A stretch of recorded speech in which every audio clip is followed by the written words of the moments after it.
Today, I want to share with you a type of fat that's in your belly area, but it's not belly fat, but it's worse than belly fat.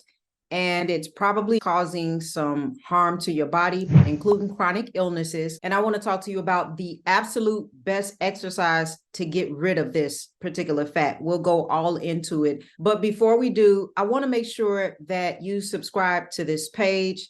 I get over 50% of people that watch this material and are blessed by this material and even send this material out for other people to be blessed by it, but still will not subscribe. So do me a favor and please like this video and subscribe to this page. That way you'll receive my notifications when I go live. All right. Now, we have all been there, right? Looking at our bellies in the mirror. And I'm going to talk to you today about something that's a little different from that, but we've all been there. We're concerned about belly fat. We look in the mirror, we poke our little bellies, we grab the fat, the love handles or whatever, and we're just trying to see how much fat is in our belly, and we all want to get rid of it, right? And yes, belly fat does tell a story, but there is something much deeper behind the belly fat that is much more important than just the belly fat. That's the subcutaneous fat, and we can see that fat. But behind the subcutaneous fat in the abdominal cavity is what you call visceral fat. Now, this is the fat that you do not want in your body. And the reason why is because it is harmful to your body. It causes inflammation. So if you were thinking about your body like a car, imagine the exhaustion pipe pumping out like dirty black air, like something's wrong within that car. And so that's how you have to think about visceral fat is it releases inflammation and it causes a lot of problems to the organs in the body. And so you're going to deal with all kinds of issues like high blood pressure, diabetes, metabolic syndrome, problems with insulin levels, not being able to metabolize glucose, which leads to all kinds of problems in addition to diabetes. And you're also going to be at risk of damaging your arteries because of the inflammation, because of visceral fat. There's a lot of people who talk a lot about cholesterol and lowering cholesterol, right? And it's an important topic, but at the end of the day, nobody lowers cholesterol and have a complete change of life. And so I think the doctors have pushed things in that area or in that direction, like, all right, get your cholesterol under control, but nobody's talking about how visceral fat is damaging the body. And yet the only way you can really look at it is through an MRI, a scan to show you how bad it is. But I think often we kind of know when we look at the sides of our stomach and our back hangage and all of those different areas that there is visceral fat involved. And the thing about visceral fat is that if you can target it and lower it, then it will not only change your health or your body composition, it will change your life. And I've never seen cholesterol or managing cholesterol change anybody's life. I'm not saying it's not an important topic. I'm just saying there are other things that are more important that really do destroy your life and your world. And visceral fat is one of those different things. Whenever there's a conversation about fat, we always think outside of our bodies, like we can look down and we see fat and it's, oh, I got to get rid of this belly fat. People don't talk about the fat that is hiding in the liver, the pancreas, the tongue, the heart. Yeah, there's fat that surrounds itself around the heart. Yeah, you can have a fatty tongue and a fatty pancreas. And that is what visceral fat does, is it surrounds itself around the organs. It causes problems with your actual organs. And I want to point that out because it's very important. And if somebody comes back and they have a fatty liver on a scan, the doctors may act like it's normal, but it's actually not. All right. And a lot of times when people start to lose weight, and I'm going to get into in just a minute, the best exercise that you can do to target visceral fat. This isn't my number one exercise that I often tell people to implement, but it is what will get rid of visceral fat. Now, back to what I was saying. There are times when people try to lose weight and they get on the scale and they may lose weight or they may not. The problem with this is that when you hop on a scale, you don't know what weight is being lost. Is it fat? Is it water? Is it muscle mass? Like, you don't really often know. And the thing about when we try to join a weight loss program and we're just looking at our belly fat and we just want to lose weight, sometimes people do the wrong things and get results that help them with the numbers, but it's not the results that you're really looking for. And so let's say, for example, you're getting a shot to lose weight, right? You're losing weight, but are you losing fat, losing water, or losing muscle? And if you're losing muscle, you're going to have a huge problem. And that's the problem sometimes with doing the wrong exercise routines, is that people will lose weight, or let me say this, or starving yourself from not eating calories, right? You can lose weight, but it doesn't mean that you're losing the right weight. You could be going into losing muscle. If you are eating less and exercising more, we don't know exactly what is being targeted unless you measure for this. And so some people are really over aggressive and over extreme with numbers. And sometimes people will jump on a scale and say, I'm not losing weight. And then I'll ask them, what about inches? Are you losing inches? And it's, yeah, I'm losing inches, but I'm not losing weight. And so a lot of times what happens is that the body will start to pull fat from other areas. It actually pulls fat from the areas that it needs to pull fat from. If you have a fatty liver, you want your body to pull fat from the liver first. You don't want to just drop the pounds around your belly or drop the fat in your body while your organs are all marbleized and stuffed with fat. Like, you really want to heal from the inside out. And so sometimes the body will pull fat from those other areas first, which is very important. And if you are, for example, lifting weights or you're building muscle, then you could have replace fat with muscle, and so you may not lose weight. You may have lost fat from your organs and started to build muscle mass in your body. So you don't always know what's happening, and you have to give your body a chance to see where this is going to end up. Now, I want to talk about the best exercise that you can do to get rid of visceral fat. And just know that this is very important.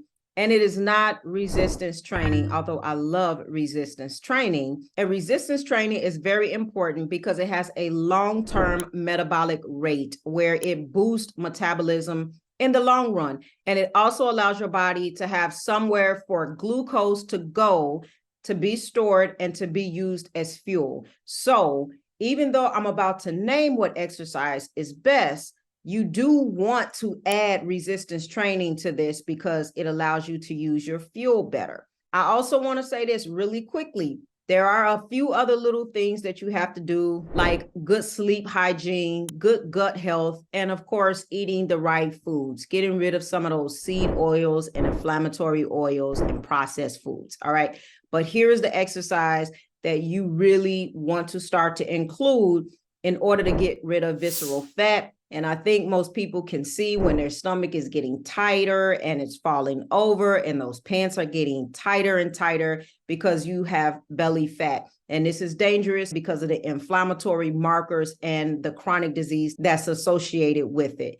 So here it is. It is cardio, but not just any cardio. Stop right there, because I know you thought about just jumping and cruising on a treadmill for 20 minutes or doing some nice little jog in the sunlight. That's all great. And I actually love zone 2 training because it's amazing. I do it all the time, as a matter of fact. And I'll tell you actually the exercise regimen that I use and that I think will be really good to getting rid of visceral fat.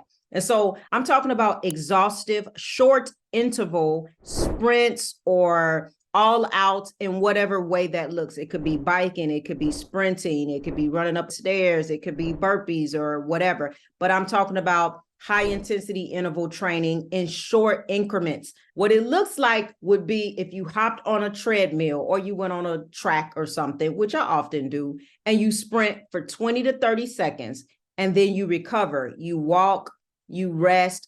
I usually have to take about a minute. A lot of times it'll be probably 4 times the amount of time that it took me to run. So if it's 30 seconds, it may take me, I don't know, a minute and a half, maybe even 2 minutes, depending on the interval or the day.